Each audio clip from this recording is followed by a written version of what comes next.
Maka kemudian perlakukanlah orang lain dengan baik. Sebagaimana antum ingin diperlakukan baik sama orang. Kalau antum tidak ingin dihujat kehormatannya, jangan menghujat orang. Kadang-kadang kita ini kayak koboi lesannya. Baru ngaji sekali 2 kali, Masya Allah.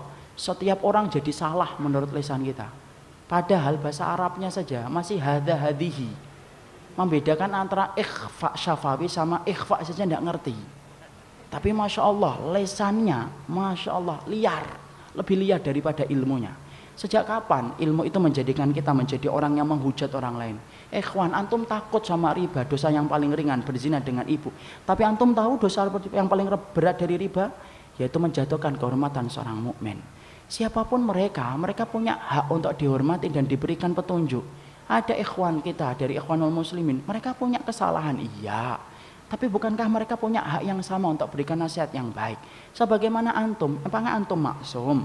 Apakah antum menjamin bahwasanya antum telah 100% ngikutin Nabi? Tidak kan? Mari kita kemudian hidupkan bagaimana berukhuwah dengan cara yang benar.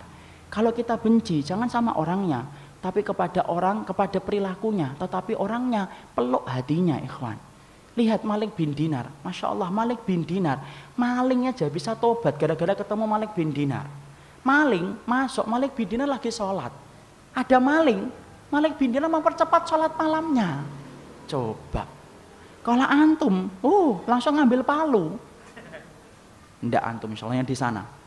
Tapi biasanya pindahan dari sini. Jadi Malik bin Dinar mempercepat sholatnya. Kemudian ketika maling itu nyari di rumahnya Malik bin Dinar, ndak ketemu barang berharga. Rumahnya ulama, salafus saleh.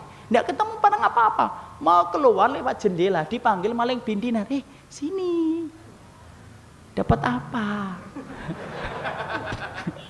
Loh coba antum baca itu kisahnya nyata ikhwan. Antum tidak akan percaya itu bagaimana akhlaknya para salafus saleh. Sini. Mau nggak aku berikan satu hal yang lebih baik daripada yang kamu rencanakan untuk mencuri? Apa? Ambil itu kemudian semangkok air, wudhu. Malingnya zaman salaf. Ya kemudian disuruh wudhu, ngambil wudhu. Kalau sekarang dibacok antum.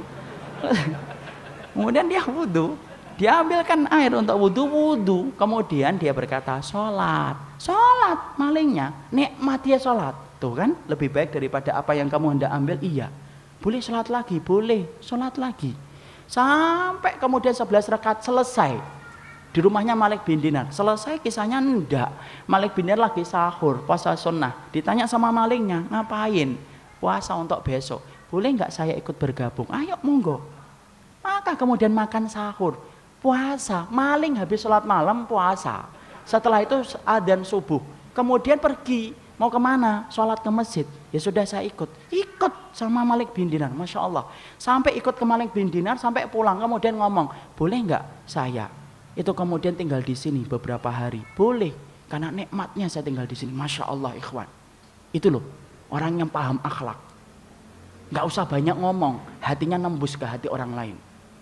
Berapa banyak orang yang berilmu, alah, menjadikan kita benci banyak orang akhirnya. Masya Allah, apa ada ilmu yang menjadikan kita benci sama orang yang beriman? Tidak ada. Kemudian dia tinggal bersama Malik bin Dinar 3 hari. Setelah itu dia keluar dari rumahnya Malik bin Dinar. Setelah keluar, kemudian ketemu dengan maling. Yang maling satu belum taubat. Dapat apa kamu sampai 3 hari di rumahnya Malik bin Dinar? Tahu jawabannya maling itu? Sarokoni qabla an asyriqa. Dia telah mencuri hatiku sebelum aku mencuri hartanya. Masya Allah.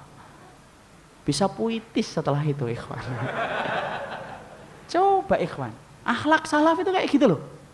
Coba kita lihat Hasan al-Basri, rumahnya tertetesi dengan kotoran rumahnya, rumah tetangganya Yahudi 11 tahun ikhwan. Setelah itu kemudian dia ketika dalam keadaan sakit dikunjungin oleh tetangganya Yahudi. Lalu kemudian tetangganya Yahudi berkata, loh ini apa ini? Air. Kok bau? Iya, air kotoran itu. Dari mana? Dari rumahmu. Coba. Loh sudah berapa tahun? 11 tahun. Loh kenapa nggak ngomong? Aku sungkan bicara sama dirimu. Yahudi itu langsung masuk Islam, ikhwan. Lihat lagi Amr bin As. Ketika kemudian secara khilaf beliau ngambil harta seorang Yahudi. Kemudian akhirnya pergi orang tua Yahudi itu ke Madinah. Bertemu dengan siapa? bertemu dengan Umar bin Khattab yang dia sangka rumahnya lebih mewah daripada rumahnya Amr bin As. Tapi apalah daya, justru dia mendapati Umar bin Khattab itu tidur di bawah pohon. Dia cerita unek-unek, Amr bin As ngambil tanah saya untuk dibangun istana. Perhatikan, Umar bin Khattab ngambil tulang, digaris dengan pedangnya, bawa, tunjukkan sama Amr bin As. Yahudi itu mikir, ya Allah, dari Mesir ke Madinah cuma dapat tulang. Coba dapat apa kita? Pulang dia ke Mesir, ditunjukkan itu kepada Amr bin As. Masya Allah, lihat bagaimana ketegasan akhlaknya Umar bin Khattab membuat Amr bin As gemeter dan akhirnya menyerahkan kembali tanah itu kepada Yahudi sampai Yahudi itu masuk Islam. Ini akhlak salaf, ikhwan. Orang mempelajari manhaj salaf seminggu selesai bisa, kalau antum pintar hafalnya. Tapi kalau antum anaba hafal at-takwir lupa, ini 2 bulan biasanya. Tapi kalau antum pintar hafalannya, seminggu 2 minggu selesai antum mempelajari kitab akidah. Tapi mempelajari akhlak salaf itu seumur hidup. Dan ini yang hilang. Kan ana sering ngomong, kalau kita dibenci karena kebenaran, anugerah. Antum difitnah, antum digibahi karena antum mempunyai keyakinan atas dasar ilmu. Syukur antum. Karena apa? Allah sedang ngirimkan penghapus dosa-dosa antum. Tapi kalau antum dibenci karena kebenaran, syukur. Tapi kalau antum dibenci karena akhlak, itu musibah. Tidak ada akhlak salaf yang dibenci. Tidak ada ulama salaf yang dibenci karena akhlak. Ada enggak seorang alim yang kemudian diperintahkan bagi kita membenci? Ada. Perhatikan perkataan Imam Syafi'i, man ahabba ayyaftahallahu lahu qalbahu wa yunawwirahu fa'alaihi bil khulwah wa tarkus sufaha wa qillatul aql wa bughdu ahlul ilmi alladzi laysa ma'ahum insafun wala adabun. Tahu artinya? Enggak tahu insyaallah. Imam Syafi'i berkata, siapapun yang ingin dilapangkan hatinya, maka hendaklah dia khulwah, berdoa dengan Allah sering-sering. Kalau antum ingin merasakan nikmatnya iman, bangun ikhwan tengah malam.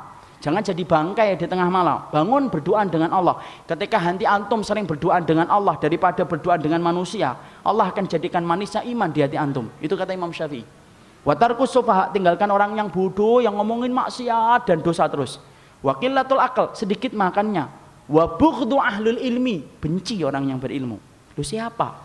Alladzi laisa ma'ahum insafun wala adabun, yang tidak punya adab dan tidak punya akhlak. Jadi kalau ada pelaku bid'ah, lihat dulu bid'ahnya berat atau tidak.